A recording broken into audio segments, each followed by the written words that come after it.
Hola a todos, buenas tardes. Espero que todos estén bien en esta tarde que presentamos pues eh, esta reflexión que quiero compartir con ustedes. Nunca podemos dejar de lado la importancia de entender los temas básicos que la Biblia nos llama a tener en cuenta cuando nos acercamos a Dios, al ministerio y al servicio. Y el tema tiene que ver con la esencia de la adoración, de acuerdo a lo que Mateo capítulo 2, versículo 2 al 11 nos relata.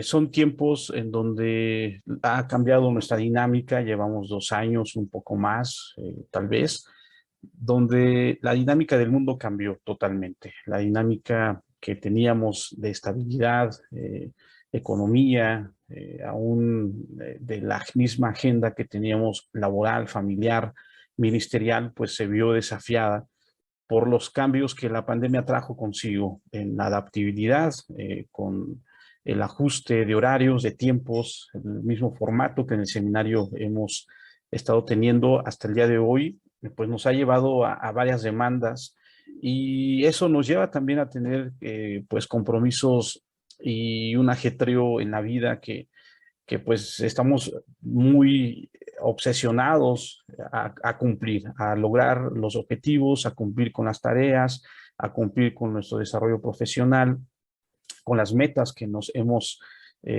puesto en estos tiempos y sobre todo, y creo que esto para todos ha sido así, en agradar a Dios, en tener nuestra vida agradando al Señor de una manera que sepamos que lo que hacemos pues estamos en su voluntad, ¿verdad? Ese es el deseo de todos y de cada uno de nosotros.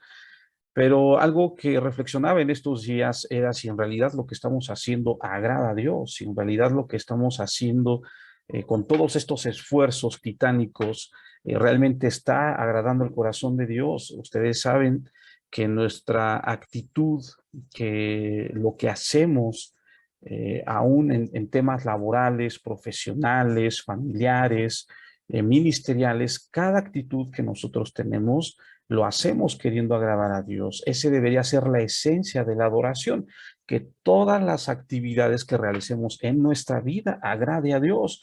No podemos separar, como comúnmente se ha entendido, pues lo espiritual de lo que se hace en el mundo, ¿verdad? De la forma en cómo nos comportamos dentro de la iglesia y fuera de la iglesia, y que comúnmente se llama como lo secular y lo espiritual.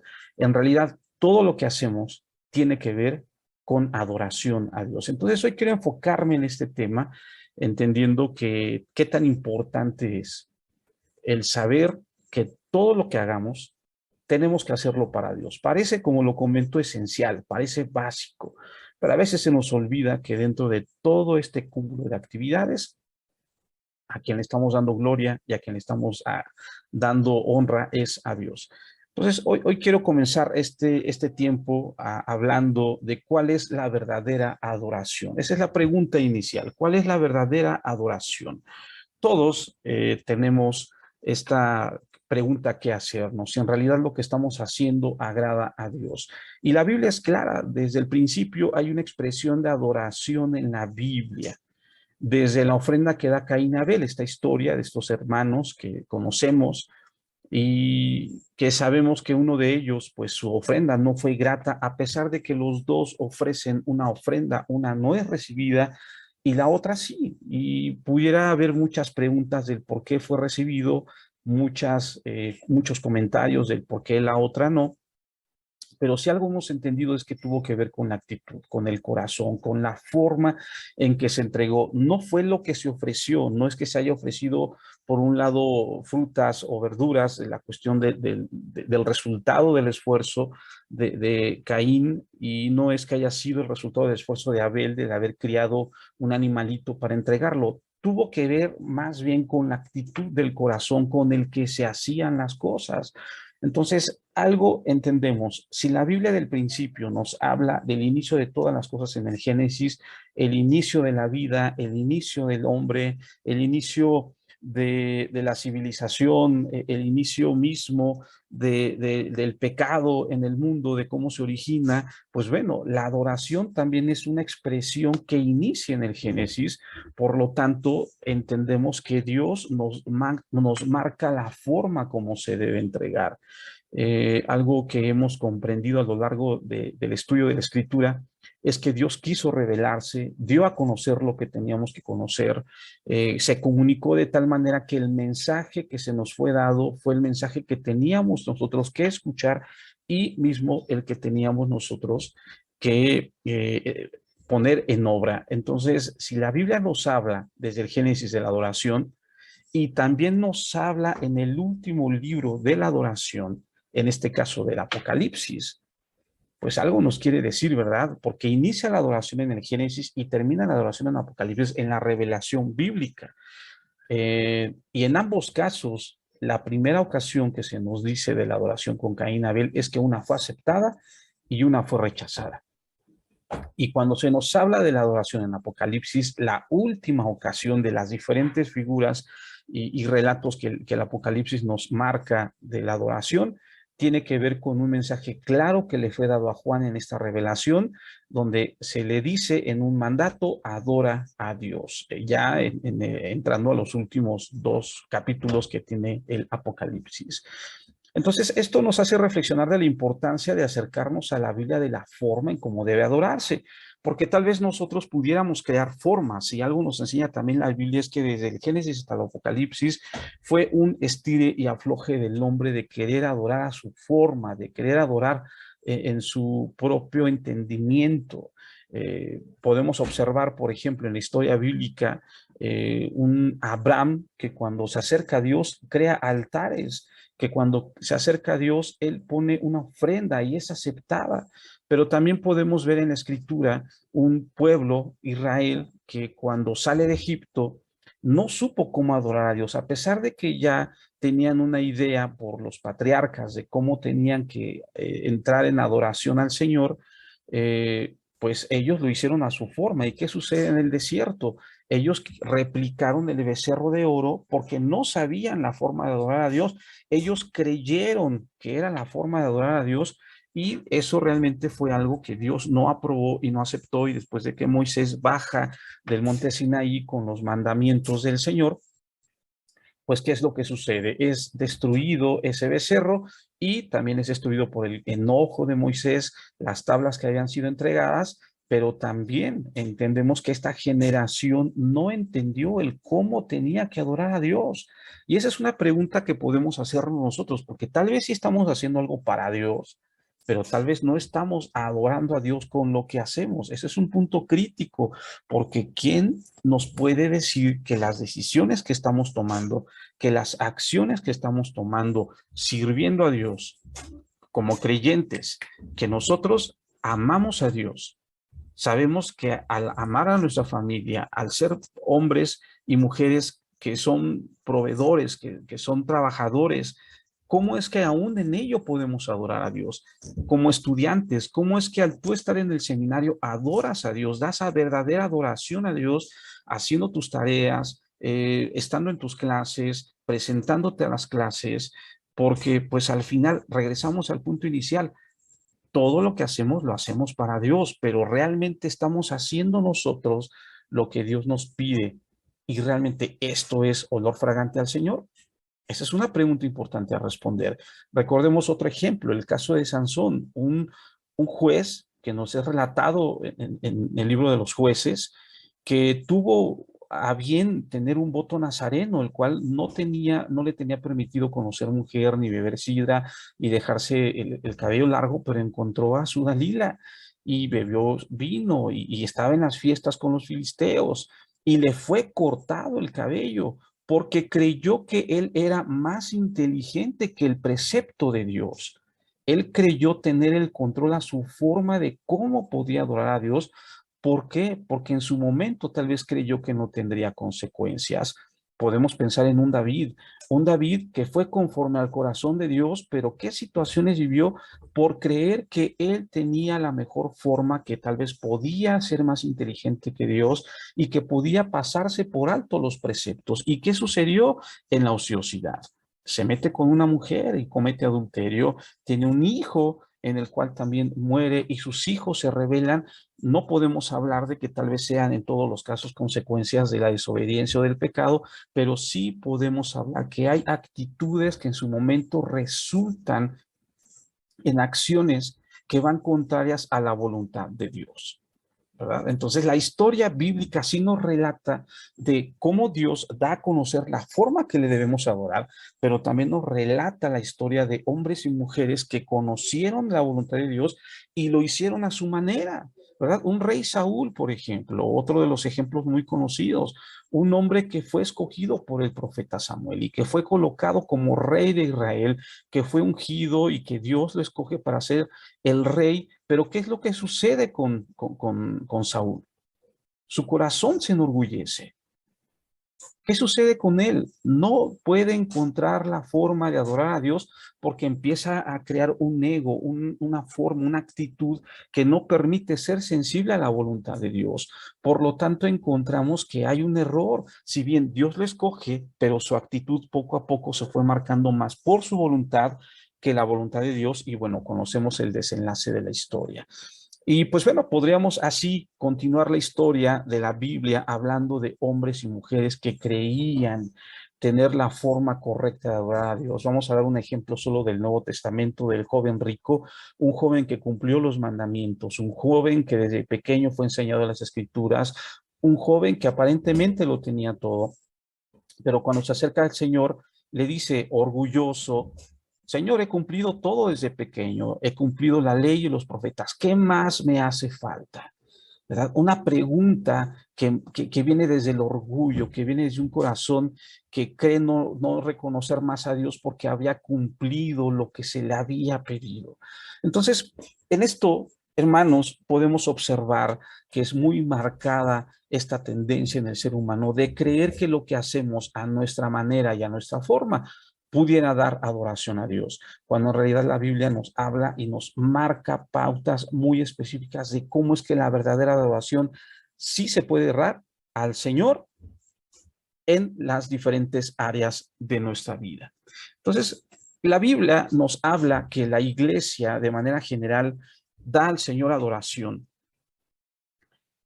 con 5 actitudes diferentes. En general, la iglesia que nosotros hoy tenemos en un formato donde todos participamos, sabemos que esto se realiza: la predicación, que es el querigma; la enseñanza, que es la didascalía; la comunión entre miembros de la iglesia, que es la coinonía; el servicio a los necesitados, que es la diaconía; y la adoración, que es la proscunía.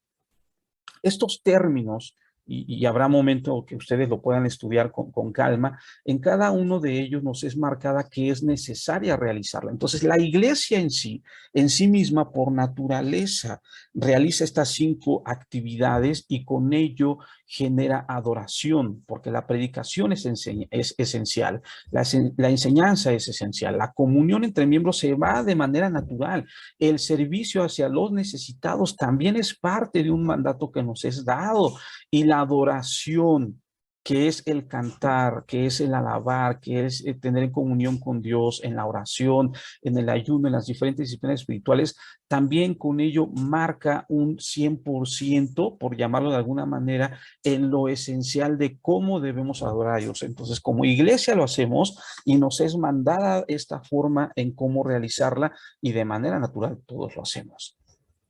Pero hay algo que también debemos entender.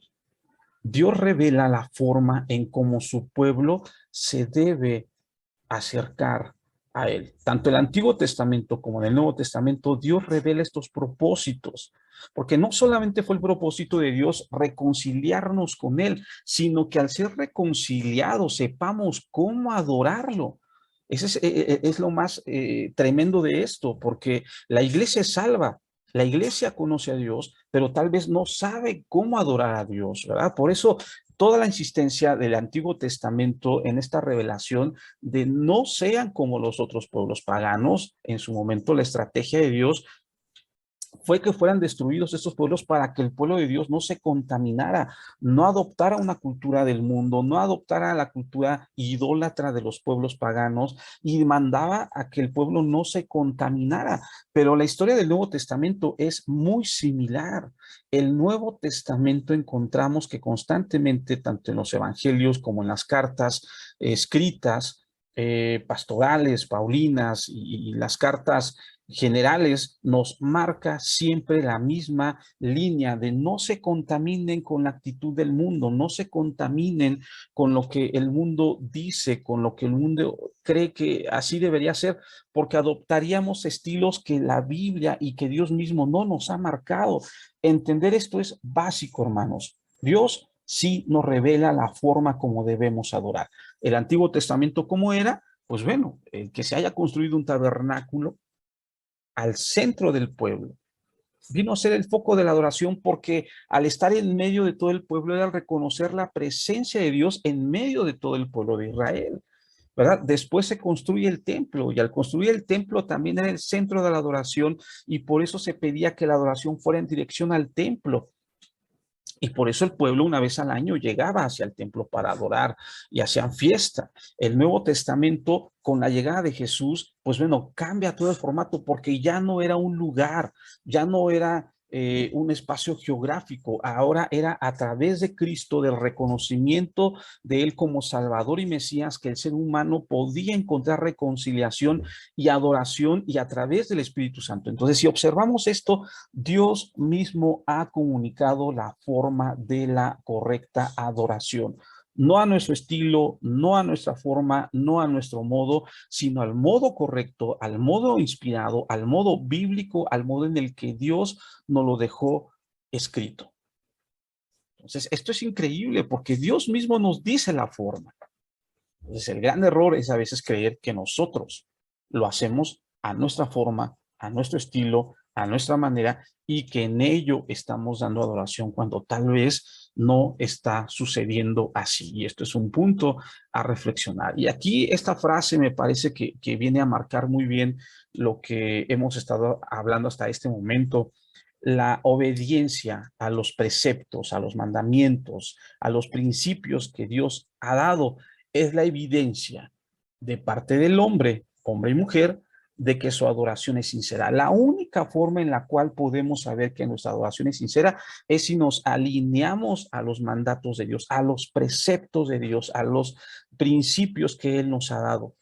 Por lo tanto, la adoración sin obediencia, es decir, la que es a la que creemos que es a nuestro estilo, la que hemos adoptado creyendo que es mejor, la que hemos hecho de ello sin pensar si esto realmente es lo que Dios pide, ante los ojos de Dios es hipocresía. Y qué fuertes palabras.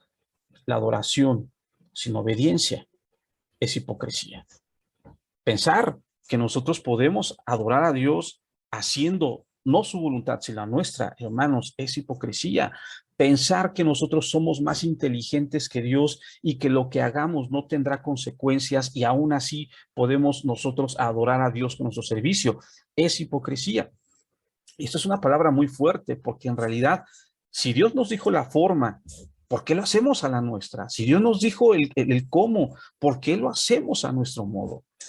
No podemos nosotros pensar que nuestra adoración llegará al Señor si lo estamos haciendo a nuestra forma. Por eso hay un gran problema en la forma como vive la iglesia actualmente, porque ha creído que es a su estilo, que es a su forma, que ellos pueden ser mejores que Dios, que ellos pueden ser más inteligentes que Dios, que ellos pueden tener mayor comprensión de lo que Dios nos ha revelado, y gran error, porque Dios sí nos ha marcado la forma como debe suceder. Si nosotros regresamos hacia el Nuevo Testamento, veremos el primer acto de adoración, y de aquí es de donde parte nuestro pasaje central, que tiene que ver con la visita de los magos de Oriente para ver al Mesías nacido.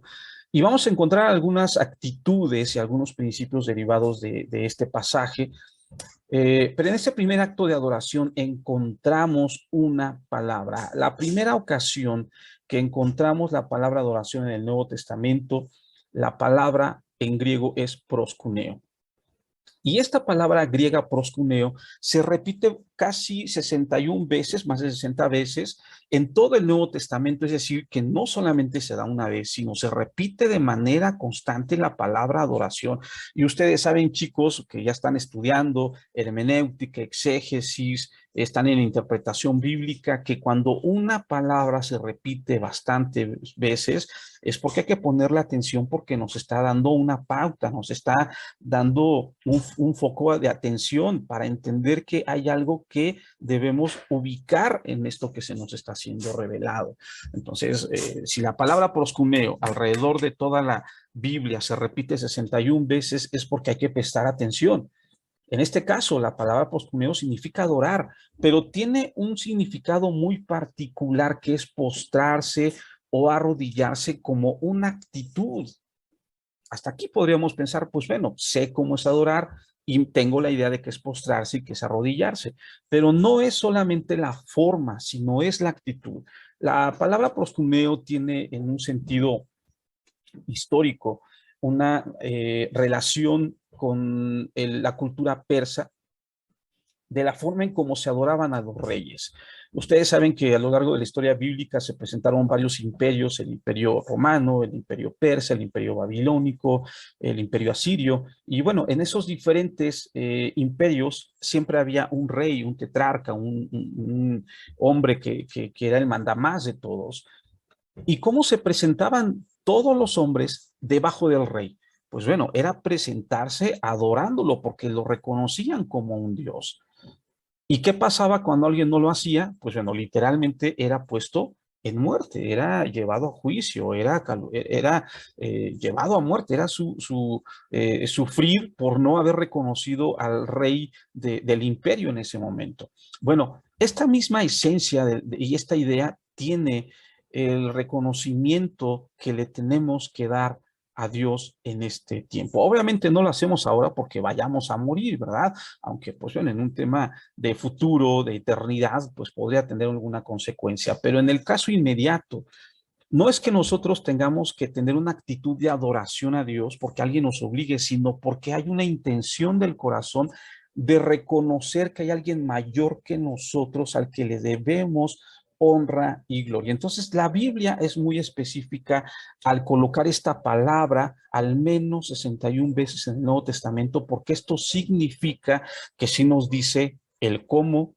y la forma, el cómo debemos dar adoración. Entonces, lo que entendemos con esta palabra es que la adoración debe ser una acción intencional, es decir, que yo mismo decido darla, yo mismo decido ofrecerla, yo mismo con mi servicio, con mi actitud, con la forma que hago las cosas, entiendo que esto va a agradar a Dios. Ahora veamos pues el ejemplo de Mateo 2, Mateo 2 del versículo 2 al 11, donde nos habla esta historia que ustedes conocen de estos magos de Oriente que llegan a Jerusalén y hacen una pregunta en el versículo 2: ¿dónde está el rey de los judíos que ha nacido? Porque su estrella hemos visto en el oriente y venimos a adorarle. Aquí vamos a encontrar 5 actitudes de estos magos para venir a adorar al Mesías nacido. La primera actitud es que vienen con un propósito en mente: adorar al rey. Esto es importante. Hay un propósito por el que hacemos las cosas. Hay un propósito por el que te levantas todas las mañanas a trabajar. Hay un propósito por el cual Dios te ha llamado a su ministerio. Hay un propósito por el cual tú le sirves a Dios. Hay un propósito por el cual tú estudias en este seminario. Hay un propósito por el cual tú te esfuerzas por sacar adelante a tu familia. Hay un propósito por el cual tú quieres mejorar tu propia vida y desarrollar las habilidades que tú tienes como persona, como hombre, como mujer. Entonces, si nosotros entendemos lo que pasa con estos magos al venir al Mesías recién nacido, es que venían con un propósito que era adorar al rey. Así que las acciones que nosotros tengamos día a día deben ser dirigidas con la misma intención. Nuestro propósito es adorar al Rey, a nuestro Dios, con lo que hacemos. La segunda actitud que encontramos es que ellos vienen de muy lejos para adorar. Hermanos, no importa el esfuerzo que hagamos, no importa el ministerio que te haya desarrollado, no importa lo difícil o fácil que pueda ser una acción o una actividad que tengas que realizar, sea ministerial, sea familiar o sea profesional o laboral. En todo caso, lo que hagamos adora a Dios. No solamente es en los cuatro paredes de la iglesia, no solamente es en tu casa, no solamente es cuando estudias, es en todas las áreas de tu vida que tú adoras a Dios con tu esfuerzo, entendiendo que es para Dios. La tercera actitud que vemos es que vinieron con muy poca revelación, y esto también es interesante, porque los magos solamente vieron una estrella. No les fue revelado como a María, no les fue revelado como a Zacarías, no les fue revelado como a José, con un ángel, con una revelación. No lo sabemos, la Biblia no nos habla esto, pero sí nos dice que ellos vieron una estrella que ellos siguieron. Hemos seguido su estrella, dice el versículo 2. Entonces, si algo podemos entender es que adoramos a Dios en la obediencia. Pareciera increíble, pero la obediencia es uno de los puntos más importantes en la vida del creyente. Tal vez en este momento tú no sabes hacia dónde Dios te está llevando, tú no sabes hacia dónde Dios te va a empezar a abrir puertas, no sabes todavía qué pasará cuando termines el seminario, no sabes qué sucederá con la obra que has iniciado, con esta capacitación que has tomado, con este desarrollo ministerial que has iniciado, pero algo sí te puedo decir, aunque no conozcas el todo, Dios sí lo sabe, pero hay algo que tú sabes que te impulsó a tomar esta decisión. Hay algo que Dios te impulsó para que tú tomaras esta determinación de prepararte, de iniciar esa obra, de apoyar esa obra, de prepararte en la música, en la alabanza, en la enseñanza, en la predicación, en esa carrera universitaria, en ese trabajo que has tomado. Aunque tú no conozcas cuál es el fin, tú debes obedecer a Dios en lo que te ha colocado y en lo que te ha dado. Porque aun cuando sea poca revelación, Dios te está mostrando algo. Y con ello también damos verdadera adoración, como estos magos lo hicieron. El punto número 4, la actitud número 4, es que ellos lo hicieron con gran gozo. Ellos tenían una expectativa alta de lo que sucedería. No sabían qué, no sabían cómo, no sabían qué sucedería cuando llegaran a la parte donde encontrarían al Mesías, ni dónde lo encontrarían, pero sabían que algo iba a pasar. Así que, hermano, si tú no sabes en este momento y te vas preguntado, no sé qué va a suceder después de esto, ni te preocupes. En su momento Dios te dirá, en su momento tú sabrás, pero disfruta el proceso, disfruta el momento, disfruta el trayecto que estás teniendo hasta llegar al propósito por el cual Dios te lo ha dado.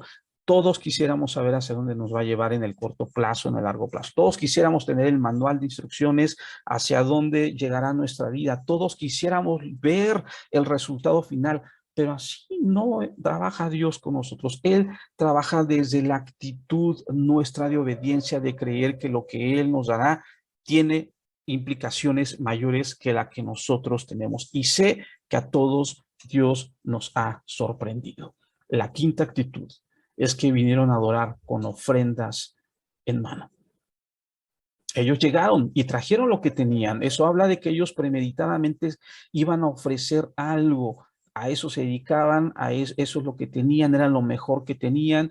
Esto que ellos entregan en mano, el oro, el incienso y la mirra, que son los presentes que le entregan, fue lo mejor que tuvieron para presentar. Y ya tendrá sus significados y seguramente ustedes sabrán lo que significa estas ofrendas para el Mesías recién nacido. Pero algo nos dice que cuando hicieron esto, al momento de presentar sus ofrendas, ellos tomaron una actitud de postrarse y entregar. Entonces, la postura tiene mucho que ver porque eso habla de que ellos al postrarse adoraron y entregaron.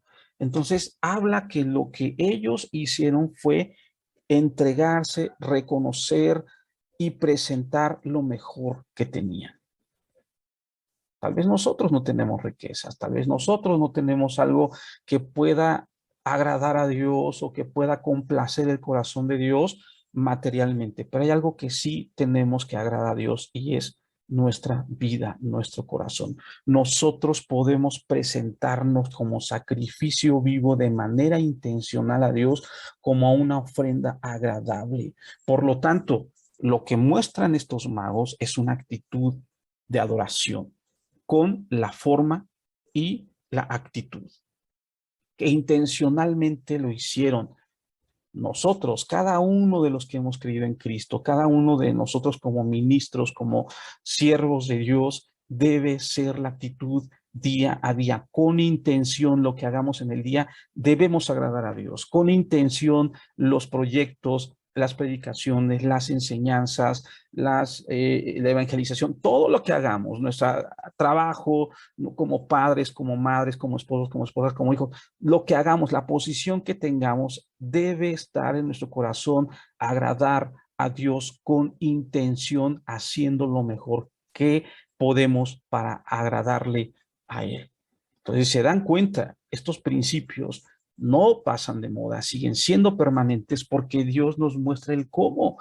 Podríamos nosotros aquí pensar que esto ya de qué nos sirve, ¿verdad? Que tal vez esto ya pasó de moda y ahora hay mejores formas de agradar a Dios y pensamos que es lo externo, que es lo exterior, con grandes templos o con grandes producciones o con vestimentas que nos presentamos en el púlpito, pero no, Dios sigue viendo el corazón. ¿Recuerdan ustedes el pasaje donde Jesús está en el templo y llega el publicano y entrega una ofrenda y entrega mucho, y llega la viuda y entrega poco? Y Jesús pregunta, ¿quién dio más? Y pues pudiéramos pensar que fue el publicano porque dio mucho más dinero, pero no tuvo que ver con la cantidad, sino con la actitud.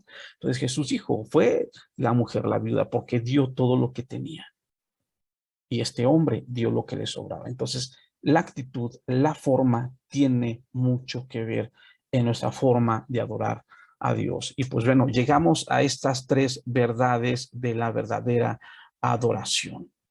La primera verdad es que la adoración no depende de un lugar geográfico. En donde estemos, nosotros adoramos a Dios. En lo que hagamos, adoramos a Dios. En cualquier forma. Y si algo hacemos y nosotros mismos sabemos que no es correcto, que no está bien, en eso no estamos agradando a Dios. Porque sí creo que el Espíritu Santo nos da una evidencia de saber que lo que hacemos agrada a Dios. Si hay testimonio, si hay un gozo, si hay alegría al servir a Dios en cualquier área de nuestra vida, y si hay una evidencia de que esto realmente agrada a Dios. Lo podemos discernir, lo podemos identificar. Solo debemos ser sensibles. Y si algo no está agradando a Dios, tenemos que cambiarlo, porque entonces nos estamos convirtiendo en hipócritas, aunque la palabra se ve muy fuerte, porque no lo estamos haciendo al modo que Él mismo nos ha dicho.